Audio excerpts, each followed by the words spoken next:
उस लड़की को निवस्त्र कर देते हैं, उसके सारे कपड़े उतार देते हैं।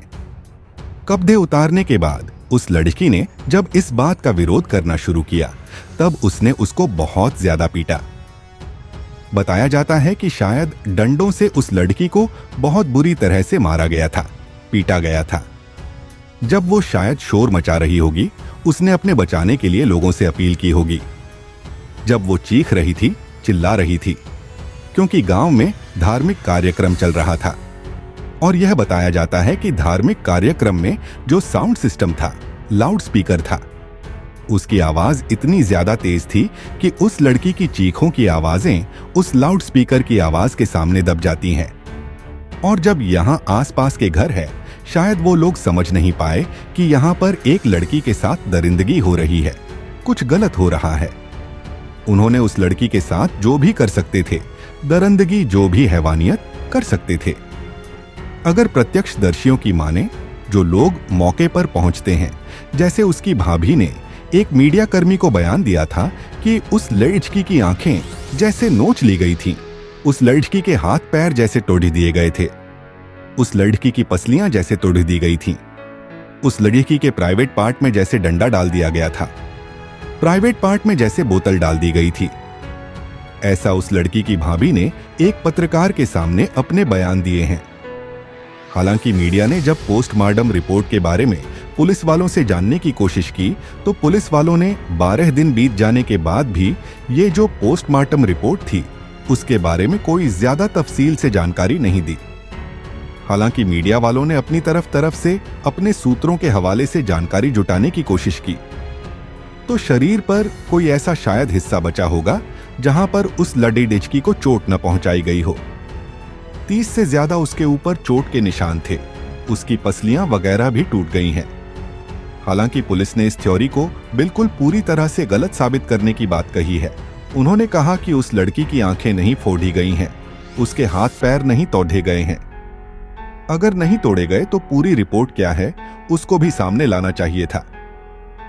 आज इस घटना को 4 फरवरी 2025 को मैं सुना रहा हूं। इस लड़की की लाश मिली थी 1 फरवरी 2025 को, लेकिन मीडिया में इस तरह की जो उसकी पोस्टमार्टम की रिपोर्ट थी, वो पूरी तरह से सामने नहीं आई थी। ये आगे हालांकि क्या होगा क्या नहीं। पुलिस ने इन तीनों आरोपियों को, जिसमें दिग्विजय है, उसका दोस्त हरिराम, तीसरा उसका विजय साहू, तीनों को गिरफ्तार किया। गिरफ्तार करने के बाद उन्होंने भी यह स्वीकार कर लिया कि उन्होंने उस लड़के के साथ जाति की थी, गलत किया था, दरिंदगी की थी, उसको मारा था, पीटा था। और इसके पीछे की जो वजह निकल आती है कि कुछ महीने पहले ही इस लड़की के भाई से उस जो दिग्विजय सिंह होता है, उसका विवाद हो जाता है। हालांकि दिग्विजय सिंह का इस परिवार के साथ उठना बैठना भी था, आना जाना भी था, और ये लड़की के भाई से कुछ नाराज था, गुस्से में था। लेकिन दुश्मन जो निकालता है वो लड़की से निकालता है और शराब के नशे में निकालता है। हालांकि पुलिस यह कह रही है कि इस मामले में डीएनए रिपोर्ट भी ली जाएगी और इस मामले को फास्ट ट्रैक कोर्ट में भी चलाया जाएगा, ताकि आरोपियों को कम से कम समय में अधिक से अधिक सजा मिल सके। और इस मामले को फास्ट ट्रैक कोर्ट में चलाने का मकसद यही है ताकि इन आरोपियों को कम से कम समय में सजा मिल सके और लोगों को ये मैसेज, ये संदेश जा सके कि बुरे काम करने वालों को किसी भी कीमत पर बख्शा नहीं जाएगा। मामला जब सुर्खियों में आता है, मामला जब सोशल मीडिया पर हाईलाइट होता है, मामला जब अखबारों में, टीवी पर लगातार चलता है, अब देश के बड़े नेता हो, चाहे वो प्रियंका गांधी हो या राहुल गांधी हो, साथ ही मायावती हो, अखिलेश यादव हो, या फिर चंद्रशेखर आजाद रावण हो, या फिर क्षेत्रीय सांसद अवधेश प्रसाद हो, जब इन्होंने इस मामले को मुखरता के साथ उठाया और ये सोशल मीडिया पर लगातार मामला वायरल होने लगता है, तो उसके बाद सरकार भी इसमें सचेत होती है। पुलिस प्रशासन के पुलिस की तरफ से 50,000 रुपए, प्रशासन की तरफ से 50,000 रुपए और शासन की तरफ से एक दल जाता है। दल जाने के बाद जो शासन का दल था, वहां जाने के बाद परिवार वालों से मिलता है, उन्हें तसल्ली देता है, उन्हें कहता है कि इस मामले में आप बिल्कुल परेशान होने की जरूरत नहीं है, जितना भी संभव हो सकेगा आप लोगों की मदद की जाएगी। परिवार वालों की आर्थिक रूप से यानी कि 4,12,500 रुपए की सरकार की तरफ से मदद भी कर दी जाती है। और साथ यह भी कहा जाता है कि जब इस मामले में कोर्ट में सुनवाई होगी यानी कि सजा दिलाई जाएगी, सजा सुना दी जाएगी, तब उसके बाद फिर 4,12,500 रुपए फिर से परिवार की आर्थिक रूप से मदद की जाएगी। इस घटना के बाद लोग सन्न रह गए हैं, सोचने पर मजबूर हो गए हैं, क्योंकि इस लड़की के साथ जो होता है वो वाकई बहुत भयानक होता है। भयानक इसलिए भी होता है क्योंकि वो एक ऐसी लड़की है 222 साल की, जिसकी उम्र है।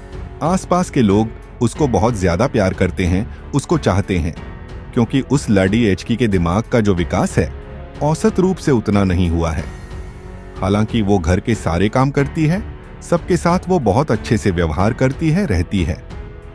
इसलिए सभी लोग जब उसको प्यार करते हैं, तो इसलिए जब वो गायब हो जाती है तो गायब होने के बाद सभी लोगों ने उसके साथ बड़ी संवेदना व्यक्त की। सभी लोगों ने उसको ढूंढवाने में मदद की। लेकिन जैसे ही इस घटना के बारे में पता चलता है तो लोगों का बुरा हाल हो जाता है। लोग सोचने पर मजबूर हो जाते हैं। वो लड़की इन आरोपियों में से एक आरोपी ऐसा भी होता है जिसको जीजा क्या के बुलाया करती थी, जिसको बड़ा सम्मान दिया करती थी। वो भी उसके साथ ऐसा गंदा और घिनौना कृत्य करेगा, किसी ने सोचा नहीं था। दोस्तों, इस पूरे घटनाक्रम को सुनाने का उद्देश्य भी किसी को परेशान करना नहीं है, किसी का दिल दुखाना नहीं है, बल्कि आपको जागरूक करना है, आपको सचेत करना है। और बाकी पुलिस की भी वैसे इसमें तारीफ करनी पड़ेगी। यह बिल्कुल अंधा कत्ल होता है। पुलिस ने भी इस मामले में बड़ी तत्परता दिखाई और तत्परता दिखाने के बाद जो भी वैज्ञानिक साक्ष्य होते हैं, सीटीवी रिपोर्ट होती है और जो कुछ उनके खुद के अपने जो सोर्सेज होते हैं उसके माध्यम से। हालांकि यह बात उन आरोपियों के, चाहे वो विजय साहू हो, चाहे वो हरिराम हो या फिर दिग्विजय सिंह, उनके परिवार वालों के गले नहीं उतर रही है। उनको लग रहा है कि उनके परिवार के लोगों को फंसाया गया है। इस मामले में कोई पुख्ता सबूत दिए जाए, और पुख्ता सबूत जब दिए जाएंगे तभी शायद उन्हें तसल्ली होगी। पुख्ता सबूत घर वालों को नहीं बल्कि अदालत में दिए जाएंगे, कोर्ट के सामने दिए जाएंगे। कोर्ट ये तय करेगा कि वो सही है या गलत है। जाते जाते राजबात की संध्या है। आज जिनका जन्मदिन है को जन्मदिन की ढेर सारी शुभकामनाएं, बहुत बहुत मुबारकबाद।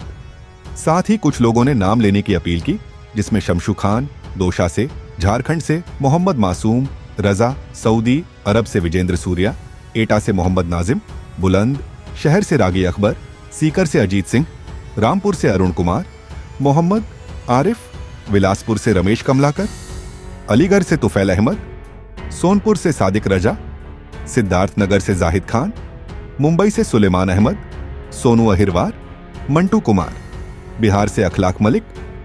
आप सब लोग अपना ख्याल रखें, सुरक्षित रहे। जय हिंद, जय भारत।